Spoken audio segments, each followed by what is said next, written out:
Ang kampanilya at ang pusa.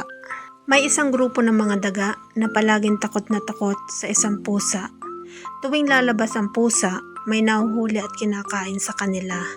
Dahil dito, nagtipon ang mga daga upang mag-isip ng paraan kung paano nila malalaman kung paparating ang pusa.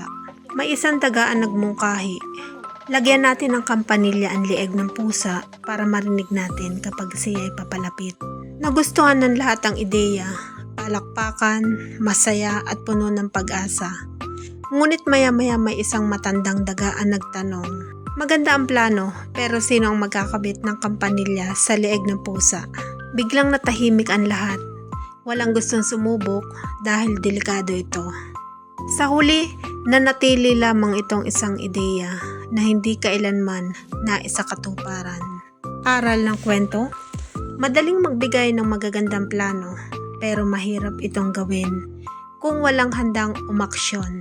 Ang tunay na solusyon ay hindi lang nasusukat sa ganda ng ideya, kundi sa tapang at kakayahang isakatuparan ito.